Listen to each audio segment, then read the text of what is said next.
All right, check this out. Trump just admitted that he has been aiding Vladimir Putin this entire time. And we know that he's been implicitly saying this. We can look at his actions.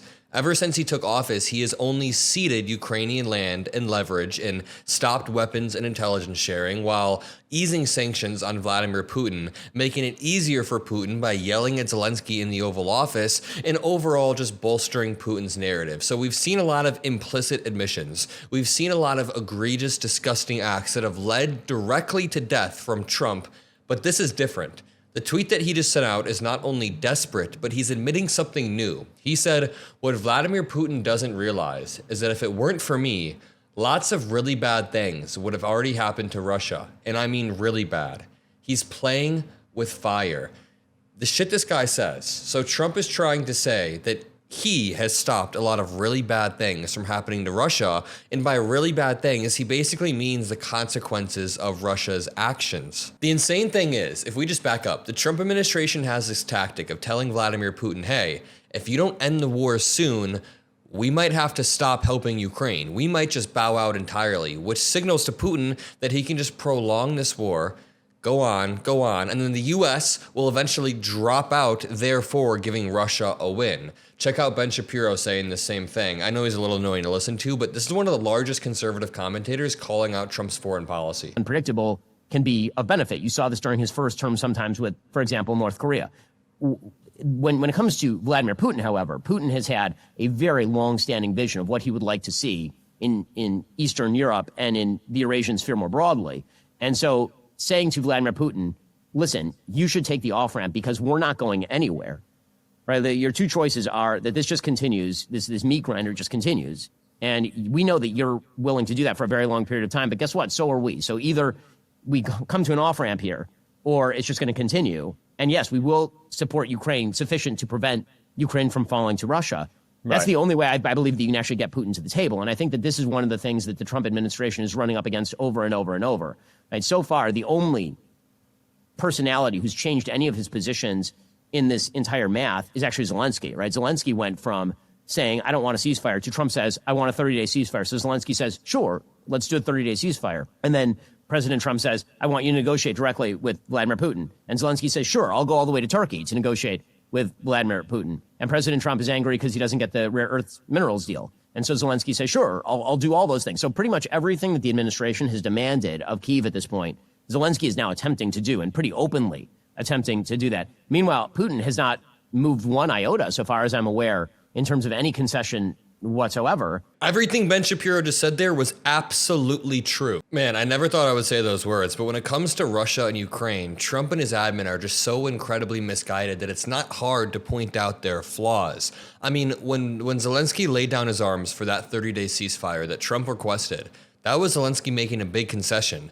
Vladimir Putin said he agreed to the ceasefire, but it's just laughable. He didn't agree to anything. This guy doesn't care about agreements or contracts. He doesn't care about putting his signature on things. It does not matter to him. International law doesn't matter. And like the day after they signed the ceasefire, that night, Putin continued to strike.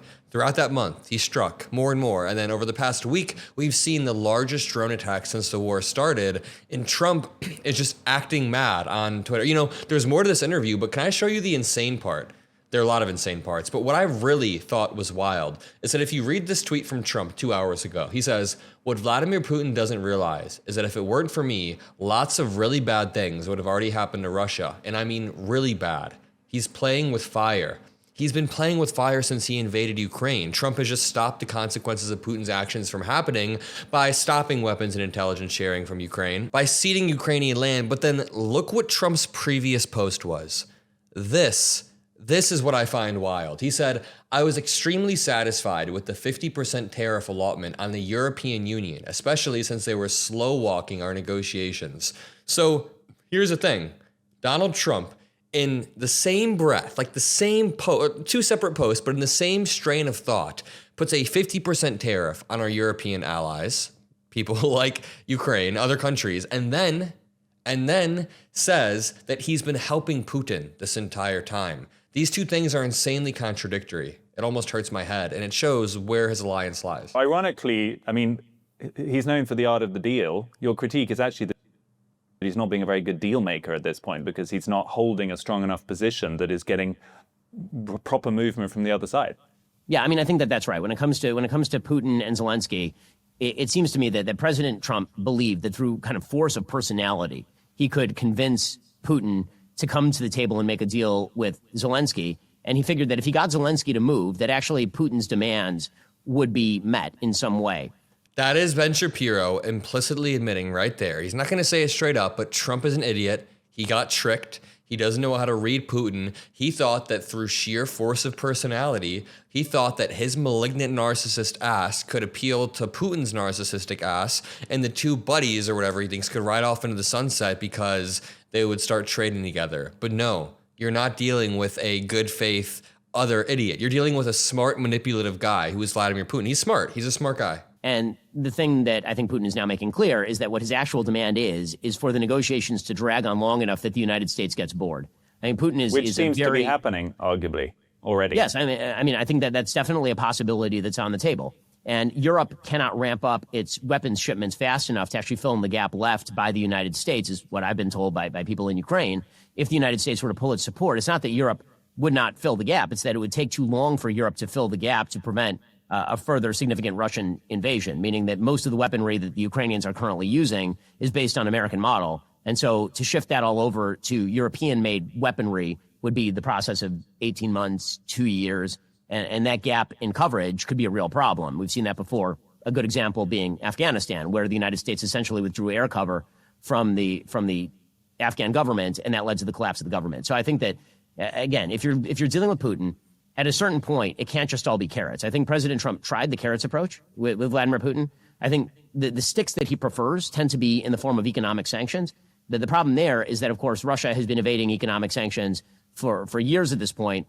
The Europeans have been helping him evade a lot of those economic sanctions by allowing oil and natural gas. Ben Shapiro is still giving Trump way too much credit, as always. Trump isn't even trying to use the economic sanctions, but just look at the dichotomy between these two posts. He will do a long ranting post about how much of a dictator, crazy person Zelensky is. And then when it comes to Putin, he just goes, what Vladimir Putin doesn't realize is that if it weren't for me, lots of really bad things would have already happened to Russia. And I mean really bad. He's playing with fire. I mean, the admission here is just wild. I don't understand how the President of the United States posted this. I do understand because he's an absolute idiot, but just think about it. He's saying he openly shielded Russia from consequences. He took actions that benefited Russia by preventing some sort of punitive measures. So he stopped sanctions from happening, and he believes that Russia sort of just owes him for that. So, I mean, Trump has delayed and blocked weapon shipments to Ukraine to help Putin. He has refused to support intelligence sharing that could help Ukraine anticipate these attacks.